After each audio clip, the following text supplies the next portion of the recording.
Hi friends, welcome to Kotiki Padmaja channel. నా ఛానల్ని మీరు సబ్స్క్రైబ్ చేశారా? లేదంటే ఈ వీడియో కింద కనిపిస్తున్న సబ్స్క్రైబ్ బటన్ని ప్రెస్ చేసి బెల్ ఐకాన్ని కొట్టడం వల్ల నేను పెట్టే ప్రతి వీడియో మీకు నోటిఫికేషన్ వస్తుంది, మీరే మొదట చూడొచ్చు. ఈరోజు నేను చిన్న పిల్లలకి అంటే 1 ఇయర్ దాటిన వాళ్ళకి రసం పొడి ఎలా తయారు చేయాలో చేసి చూపిస్తాను ఈ వీడియోలో. సో మీ ఇంట్లో చిన్నపిల్లలు ఉన్నట్టయితే లేదా మీ రిలేటివ్స్లో అయితే మీరు ఈ రసం పొడి ఎలా తయారు చేయాలో వాళ్ళకి తెలియచేయచ్చు. చిన్నపిల్లలకి చాలా హెల్తీగా ఉంటుంది. ఎలా తయారు చేయాలో దానికి కావాల్సిన పదార్థాలు ఇప్పుడు చెప్తాను. సో మొదటగా కందిపప్పు 1 కప్పు, పెసరపప్పు 1 కప్పు,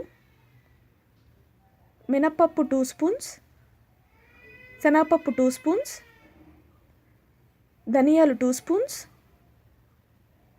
మిరియాలు 1 స్పూన్, జీలకర్ర 1 స్పూన్, ఆవాలు 1 స్పూన్, పసుపు 1/2 స్పూన్,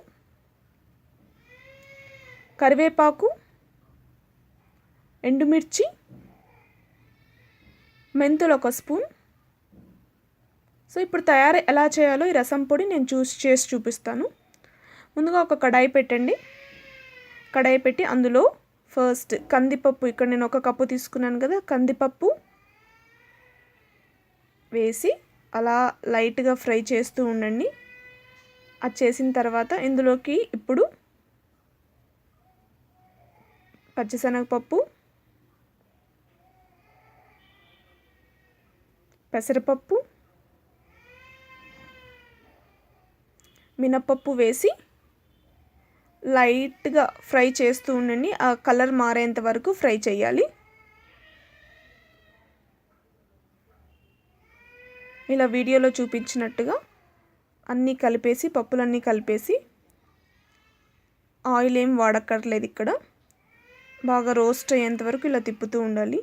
ఇది చాలా హెల్తీగా ఉంటుందండి. చిన్నపిల్లలకి చాలా సింపుల్గా తయారు చేసుకోవచ్చు. మీరు ఈ రసం పొడిని తయారు చేసుకుని ఒక ఎయిర్ టైట్ కంటైనర్లో పెట్టుకున్నారనుకోండి, మీకు ఒక నెల పాటు వస్తుంది. ఈ రసం పొడి టమోటా రసం ఎలా చేస్తామో అందులో రసం పొడి ఎలా వేస్తామో అదేవిధంగా ఈ రసం పొడి ఎక్కువగా వేసి పిల్లలకి చేయడం వల్ల అన్నంలో కలిపేసి నీట్గా పెట్టచ్చు.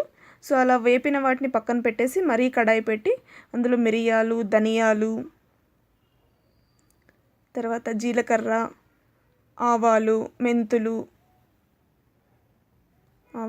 ఇప్పుడు ఇందాక ఆవాలు వేసాను. ఇప్పుడు మెంతులు వేసిన తర్వాత బాగా అవి కూడా ఫ్రై అయ్యేటట్టు బాగా ఫ్రై చేయండి.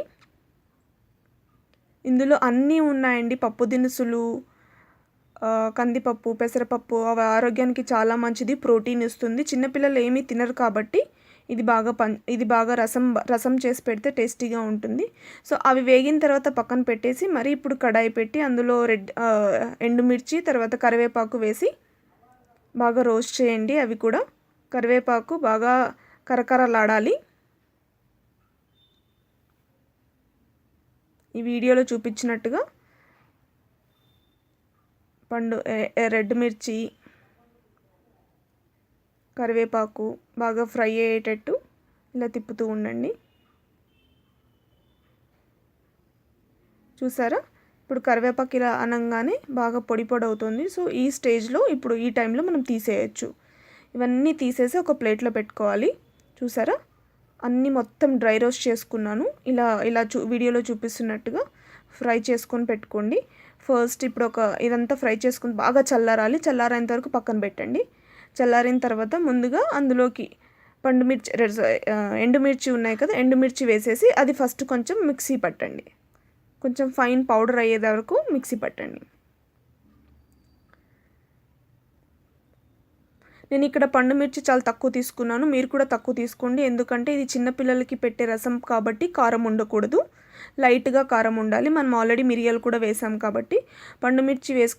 ఎండుమిర్చి వేసుకున్న తర్వాత ఇప్పుడు మిగతా మిశ్రమం అంతా మిక్సీలో వేసేసి మొత్తం బాగా ఫైన్ పౌడర్ లాగా, ఇప్పుడు రసం పొడి ఎలా తయారు చేసుకుంటామో అదేవిధంగా అలా పౌడర్ అయ్యేటట్టు చేసుకోవాలి. చూసారా, ఇలా పౌడర్ చేసుకున్న తర్వాత అందులో పసుపు వేసి బాగా కలిపేసి నేను ఇక్కడ ఒక గాజు సీసాలో తీసుకొని పక్కన పెట్టుకుంటున్నానండి. మీరు కూడా ఒక 8 కంటైనర్లో పెట్టుకుంటే ఇది రసంలోకి వాడుకోవడానికి చాలా టేస్టీగా ఉంటుంది, హెల్తీగా ఉంటుంది. చిన్నపిల్లలు వేరే ఫుడ్ ఏం తినరు కాబట్టి మెత్తగా రైస్ చేసి అన్నం చేసేసుకునేసి ఈ రసంలోకి టమాటో రసం వేసి చేశారనుకోండి, చాలా హెల్తీగా ఉంటుంది, అందులో ఇష్టంగా తింటారు. ఈ వీడియో చూసినందుకు ధన్యవాదాలు. Please subscribe my channel. If you like the video please share and subscribe.